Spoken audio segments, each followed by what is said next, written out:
Voici des grosses têtes selon une formule qui nous est chère, c'est-à-dire des grands anciens et puis des petits jeunes. Le petit jeune, je vous le présente tout de suite. C'est un garçon qui sait faire beaucoup de choses. Vous en saurez davantage dans un moment. Il s'appelle Michel Leb.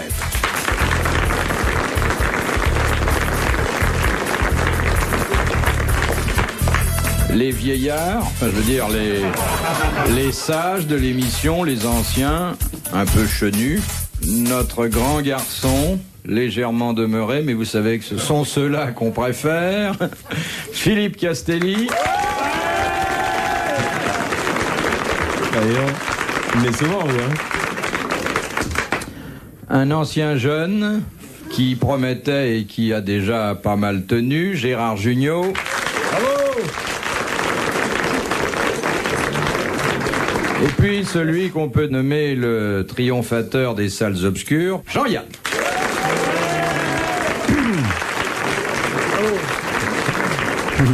Super. Ouais, je voudrais savoir pourquoi vous avez invité Michel Leb, il fait au moins 2,20 m. C'est pas dans vos habitudes, ça. Bon, assis, il est encore très convenable, hein. Oui, non, mais vous allez, je vais me lever. Alors, qu'est-ce que vous faites, monsieur Leb, dans la vie? Expliquez-nous. En particulier, ça m'arrive d'imiter notre ami Castelli.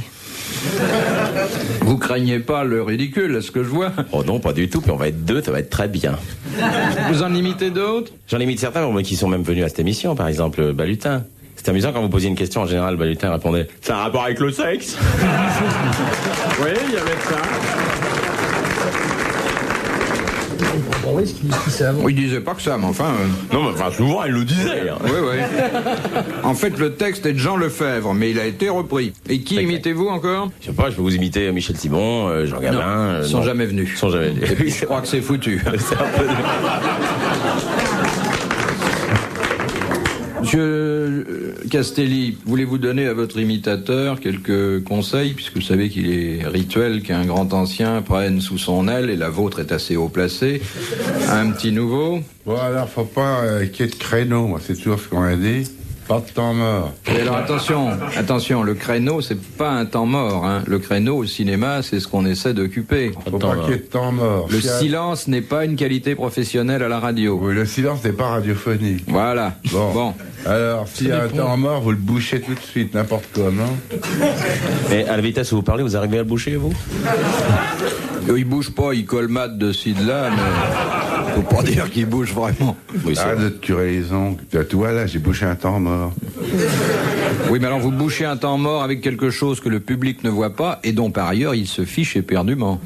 Non, je veux dire que monsieur Jugnot se cure les ongles n'intéresse même pas ses admiratrices. Une star ne se cure pas les ongles, vous comprenez, il faut faire rêver les gens. Une star se ronge les ongles d'ailleurs souvent.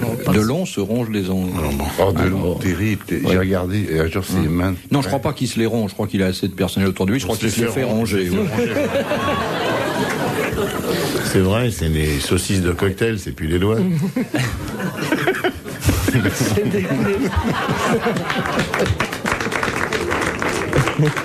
Bon, Alonso.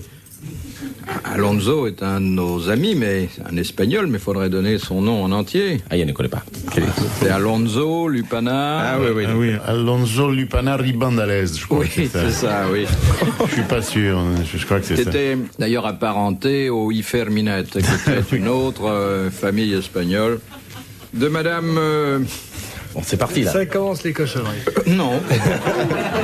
On est un peu hispanisant. C'est l'intro. Oui. La coda, c'est plus... Et une coda vénéneuse. Si le latin vous gêne, hein, vous nous le dites, monsieur Julien. Oui, non, mais d'ailleurs, j'ai décidé de ne plus rien dire qui aurait rapport avec ces choses-là. Donc je me tairai. Oh. Je vais me taire pour 1 heure, quoi. Ah, bah, bon, oui. Mais tant mieux, comme ça, je pourrais en profiter moi-même. De madame Portier de Sainte, qui a dit « Si vous trouvez un trèfle à 4 feuilles, c'est sans doute que vous êtes à 4 pattes. » Alphonse Sallet. Non. Jarry. Un homme auquel vous devez beaucoup les uns les autres. Sacha Guitry. Non. Il y en a père spirituel à nous. Père spirituel à vous. Décédé. Décédé. Décédé. Français? Francis Blond. Ah. Oh, c'est pas Woody Français. Allen. Il est pas décédé. Woody Allen. Vous allez trop vite, là, je vous en prie. Enfin, j'ai pas écouté les nouvelles, moi. Américain? Américain. Groucho Marx. Groucho Marx. Bonne réponse de Gérard Jugnot. pourrait y avoir des parentés. Je suis pas juif. Non, mais enfin, vous ne vous reconnaissez Marxiste. pas comme un petit-fils de Groucho, monsieur Junio? Pas vraiment, non. Non. En plus, ça va, moi, j'ai beaucoup Petit-fils que Groucho aurait tué avec la mère Denis? Groucho Marx, il avait fait un truc formidable. Il avait fait sa demande pour entrer dans un club. Et quand il a reçu sa carte de membre du club, il l'a renvoyée en disant « Je peux pas me permettre de faire partie d'un club qui m'accepte. » C'est fabuleux. Dites, monsieur Leb, Oui, je vous écoute. donnez un conseil. Oui. Quand il y a un grand ancien qui fait une plaisanterie, on rit, on applaudit. D'accord. Hein, voilà. Ok, d'accord. Monsieur Castelli va vous en glisser une petite. Non, on n'est pas obligé de rire, par contre. Une Qu'est-ce qu'il va histoire, me glisser une histoire. Un paysan et sa femme vont au cinéma pour la première fois. Ils arrivent. Oh, tais-toi donc. Non, mais tu Ils l'as arrivent. pas, j'ai compris qu'ils vendaient des trucs au cinéma.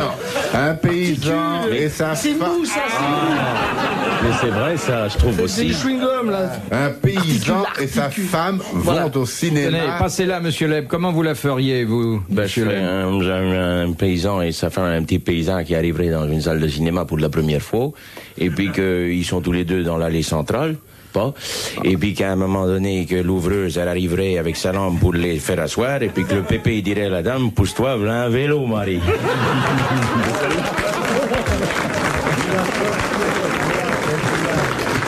Il a regardé dessus. Non, mais on la connaissait un peu. Il a regardé dessus. Non, mais non, elle a...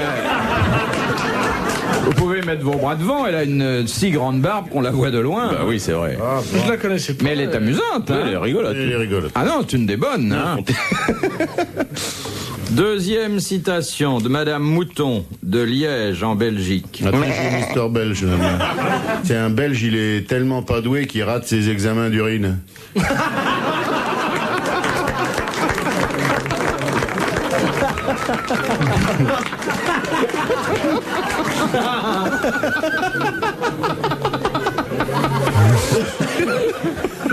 Elle est fraîche, en plus. Oh, elle est super. J'en ai une à vous raconter, mais je pourrais vous la raconter en plusieurs épisodes si ça vous dérange pas. Commencez. C'est pas une histoire belge, c'est une histoire de pieds noirs qui se sont installés le long de la frontière belge. Parce que le problème du pied noir, quand il s'installe quelque part avec un magasin, c'est de niquer quelqu'un le plus vite possible, l'eau est comme hein. Et justement, ils sont installés le long de la frontière belge et tous les jours, ils se retrouvent tous les soirs et ils sont en train de faire les totos pour savoir comment ils ont niqué les Belges avec leur commerce. Et le premier, il fait, moi, ce matin même avant l'ouverture du magasin, aux Belges, je leur ai fourgué pour 2,5 millions de matériel IFI. Je leur ai fourgué la platine, la contre-platine, l'enceinte droite, l'enceinte gauche, la femme enceinte. J'ai tout fourgué pour 2,5 millions. C'est super, c'est une famille, ils sont sourds. Ça, c'est la fin du premier épisode. Maintenant, si vous voulez, je continue. Non Oui, oui. Et alors, le deuxième, il fait, qu'est-ce que tu as vendu pour 2,5 millions? Qu'est-ce que tu as vendu pour 2,5 millions? Moi, ce matin même avant l'ouverture du magasin, au Belge, je leur ai fourgué pour 3,5 millions de matériel vidéo. Je leur ai vendu la caméra, le magnétoscope de salon, le magnétoscope portable, la télévision, la cassette vierge, la pas vierge, celle qui fait le trottoir. J'ai tout fourgué pour 3,5 millions. Super, formidable. C'est une famille, ils sont aveugles, ils marchent avec la canne. Tu vois comment j'ai niqué? Le troisième, il fait, mais qu'est-ce que tu as vendu? Le troisième, il fait, moi, au Belge, ce matin même avant l'ouverture du magasin, je leur ai vendu un coucou, je leur ai vendu. Et tu sais, mais pourquoi tu as vendu un coucou? Un coucou, ça vaut 3,50 francs d'un coucou. Qu'est-ce que tu as vendu un coucou? Il dit, d'accord, mais avec le coucou, j'ai fourgué 4 tonnes de grains avec un...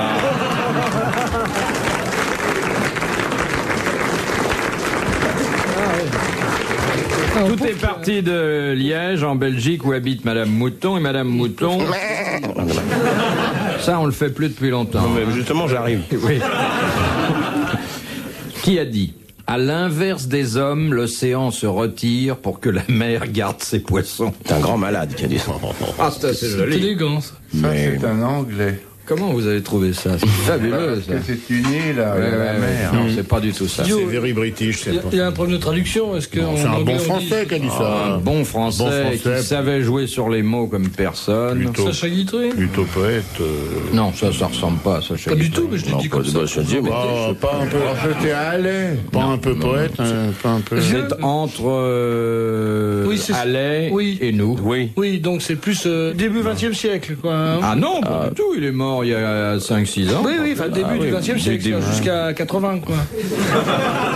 Il était très bon, lui, celui-là. Ah oui, c'est un de vos pères spirituels. Encore? Oh, c'est Ouais, bien. ouais. Bon, bah, Ah, mon Dieu. 5-6 Pierre Dac. C'est Pierre Dac. Ah, Bonne réponse de Philippe Castelli. Formidable. Philippe Bouvard sur RTL, 4h, 4h30, les grosses têtes dans la nuit des temps. Question de Monsieur Ravix de Viryville.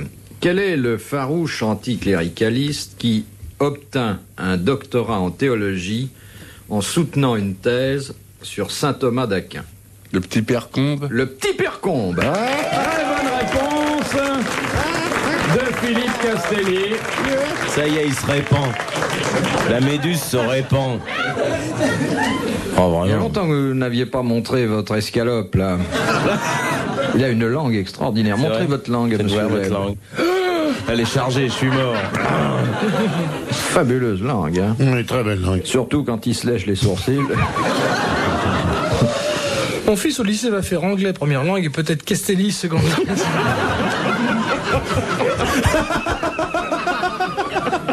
Oh, c'est long, ça. Travaux pratiques boucherie. C'est une langue morte un peu. Hein. De Madame C'était Afchin. son nom complet, le petit père Combe, ou c'est comme Non. le petit père Bouvard Voilà. Il s'appelait Combe. Ah oui. Ah oui, non Combe, pas Émile Combe. Le petit père Combe, Ah, je c'est pas... crois que c'était- non. Et comme Émile, il le était petit père Combe. petit, on disait le petit père Combe. Parce que... Voilà. Et il était papa, alors le petit père Combe, ouais. Alors, Madame Achin de Meudon pose la question Excusez-moi, je vois les suivante. pancartes RTL, là, les pancartes, là. Oui. C'est sur RTL, votre émission. C'est pour ça que j'arrive pas à la choper. Il y en a une... Chaque fois que j'écoute dans la voiture, j'arrive pas à entendre cette émission. Enfin, c'est une parenthèse que... Tu conduis beurré, toi, c'est pas possible.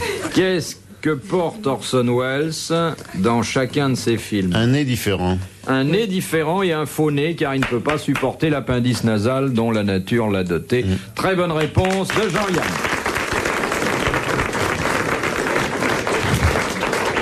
J'ai vu, moi, Orson Welles, en chair et en os. Vous êtes morphologiquement très différents. Ouais, ouais. À Qu'est-ce qu'il Londres. vous a dit? Oh, mais il était avec toute une tribu. À Londres, dans un restaurant italien. Ah, ça vous fait un beau souvenir? Oui, puis c'est passionnant. J'ai le souvenir qu'il était très désagréable. Mais Ouais. vous dites qu'il vous a même pas regardé. Oh, bon, fou qu'il m'ait pas regardé, voilà. Moi, je le connais assez bien et l'autre jour, il m'a dit tiens, j'ai vu Castelli dans un restaurant italien à Londres. Il a l'air très antipathique. Orson Welles. Faut-il ajouter. Il est pas sympa, il a dit. Non, c'est un personnage passionnant mais difficile. Hein. Il engueulait tout le monde. Je veux ci, je veux ça, et il faisait renvoyer les plats à la cuisine. Bah, c'est pas étonnant qu'il vous regarde pas, parce qu'une nouille de plus dans un restaurant italien. Et t'as le droit de rentrer dans les restos, hein? Que moi je serais patron de resto, je te ferais sortir, ça coupe l'appétit quand même. N'importe quoi. Non, non, c'est vrai. On n'en pense pas un mot, vous le J'en savez suis pour dire bien. des bêtises. De Madame Daligo de Digoin. À quoi servent les amygdales? Je ne sais pas parce oui. que Ah, rien du tout. Ah, c'est si. une barrière bactériologique. Alors, c'est une barrière bactériologique. Moi, c'est même plus une barrière, c'est une barricade. moi. J'ai 2 éponges énormes là, qui empêchent de passer la nourriture même des fois. Ça mais ça sent permet les de... Ça permet de ça permet choper d'avoir les- mal à la gorge. Oui, mais Ça il permet de faire travailler les otorhinaux. y a une autre fonction que celle de barrière bactériologique. Faciliter la déglutition. Non, La glotte. non, Ça décongestionne. non. Non. Ça permet d'avoir des voix très graves comme la mienne. Dans le fonctionnement de Ça l'organisme, sécrète quelque chose. l'amygdale aide à produire quelque chose. La La salive. Non, Le suc digestif. non. Oh, le sucre digestif, l'autre, ça va pas, le sucre digestif. Je sais pas, je dis ça. Ouais, il dit n'importe ouais. quoi, d'ailleurs, Beaucoup pour de- Junio. il va- L'insuline. Vous savez que si vous avez des amygdales qui produisent de l'insuline, faut pas les garder. Hein. Non, ça n'arrête rien, ça arrête les microbes. Bon, ça On l'a c'est dit. Je l'ai dit, râpé. j'ai déjà une bonne. Déjà une bonne réponse. Déjà à moitié. Alors, ensuite, Ça sécrète une l'amygdale substance aide à sécréter du... à produire quelque chose La qui bile est essentiel à l'organisme. Là, bah, pour dissoudre des aliments dans de l'estomac. l'acide chlorhydrique. La nicotine. Non.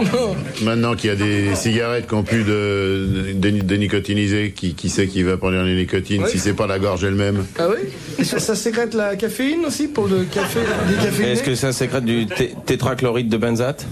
Non plus. Le sang, non, ça fabrique du sang. Alors, ça fait partie du sang. Des globules blancs. Les globules blancs. Double bonne réponse de Gérard Jugnot.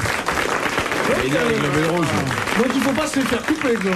Et alors, Très les types bonne qui se font réponse. enlever les amygdales, alors ils n'ont plus de globules blancs? Ah, ils ont On modifie quelquefois leur formule sanguine. Voilà. C'est Très le bonne qu'il faut garder réponse. ses amygdales, donc. Je veux saluer l'érudition de Monsieur Jugnot, qui, pour un morveux, quand même, connaît beaucoup de choses. Moi, on me les a retirés, mes amygdales. Mais qu'est-ce qui vous reste, vous? Après, pas grand-chose. D'origine, qu'est-ce que vous avez à part les lunettes? C'est On vrai, vous a Pierre. retiré quand? Bah, j'étais tout petit, je devais avoir 4 ou 5 ans. Vous avez été tout petit, vous? J'étais blond et bouclé. Bouclé dans sa chambre parce que.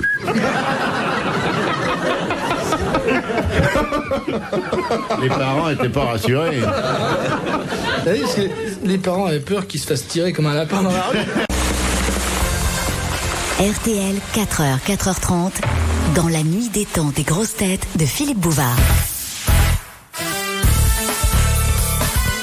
Les grosses têtes dans la nuit des temps en juillet 1988 autour de Philippe Bouvard, Philippe Castelli, Jean-Yann, Gérard Jugnot et un petit nouveau à l'époque, Michel Leb. De Monsieur Bourdin de Savigny-sur-Orge, qu'est-ce que la sati dans le brahmanisme? Rien à voir avec Eric. Ça s'écrit S-A-T-I. Ça n'a aucun rapport avec le musicien. Et c'est une des pratiques essentielles de la religion brahmane. C'est la circoncision. C'est pas le fait de consacrer les aliments Non. avant de les manger. C'est pas eux qui se lavent dans le Gange. Il se lave dans le Gange. C'est Oui. c'est le fait de se laver dans Non. un truc sacré. De pas le manger fait les de- vaches.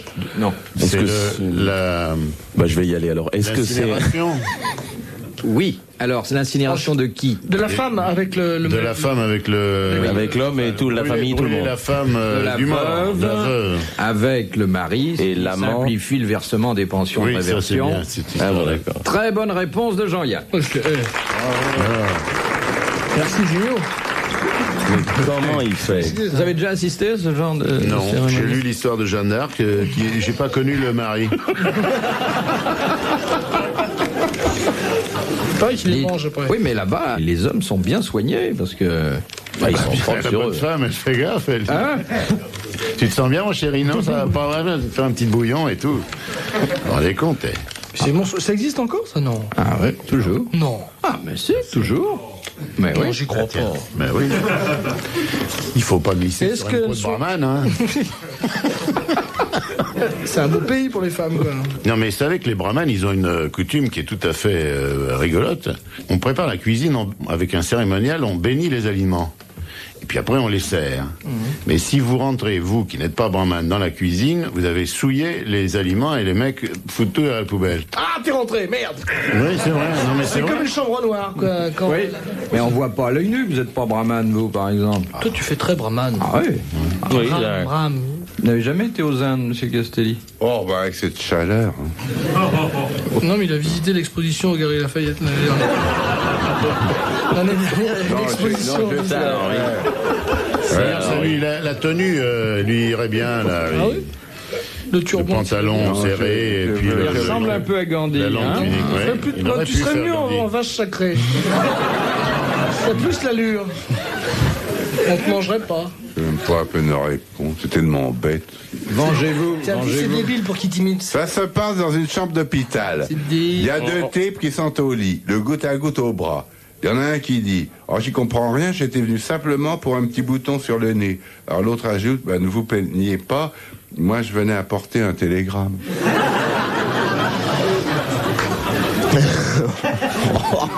Mais vous savez que c'est une histoire tragique, ça fait Tragique et vrai. Il a des tas de bouquins sur les histoires chez lui, des tas de recueils, et il élimine les bonnes. Il fait des recherches très très poussées. Travaille des heures. Ouais, moque-toi, tiens. Des heures, c'est comme les lentilles. Très dur. Je t'enverrai mes bouquins, Pierre. Il a tu- des tu comités de les lecture, il y a sa trouveras, sœur qui lit pour lui, tout ça. Tout ça est trié, vérifié, mis sur computer, tout ça. Ma sœur, tu Un sais ce qu'elle travail te dit, constant. hein. Je ne l'écoute pas, ta sœur. Qu'est-ce qu'elle devient, votre sœur? Ouais, bah, tu as un sécu. Hein. Ah, c'est cul. Toujours à la sécu. J'ai vraiment la gueule. Vous êtes un peu comme ça, on vous regarde. Et moi, tu m'imites? Non, moi, personne m'imite, tout le monde s'en fout. Si, non. Personne ne m'imite jamais. Hein. Non, il Ah, imite c'est- que les c'est- gens connus, en C'est principe. ça. Parce que moi, j'imite parfaitement ma concierge. C'est vous quand je joue. Voilà, c'est ça. Faut le dire avant. Hein. Moi, je me suis mis à imiter Marielle, Jean-Pierre. C'est bien ça. C'est marrant à faire.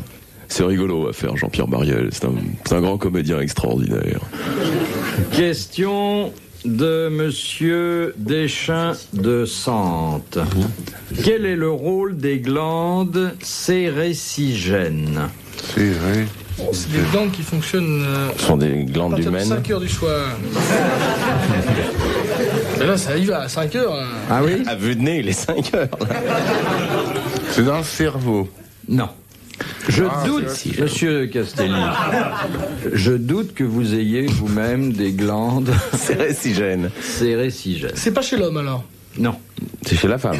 non plus. C'est pas chez les animaux qui secrètent des trucs qui sentent mauvais, genre putois ou choses comme ça, là. Bah non, il aurait pas dit ça pour Castelli, là. Eh ben non, il a dit que... Il doutait, mais enfin, moi je qu'il- doute pas. À côté de lui, je doute pas. Ce sont des glandes. Alors c'est vrai que la glande sérécigène fonctionne chez certaines bébêtes. Est-ce que ça fabrique la soie du ver à soie, par exemple? Non, mais on se rapproche. Le fil de l'araignée. Le fil de l'araignée. Très bonne réponse de Gérard Jugnot. Non, c'est balèze. Hein. Vraiment, moi, je suis complètement... L'araignée a sa petite réserve de textile personnel dans la glande sérécigène. Il y a une grande crise d'ailleurs dans le textile d'araignée. Retrouvez les grosses têtes dans la nuit des temps sur RTL.fr.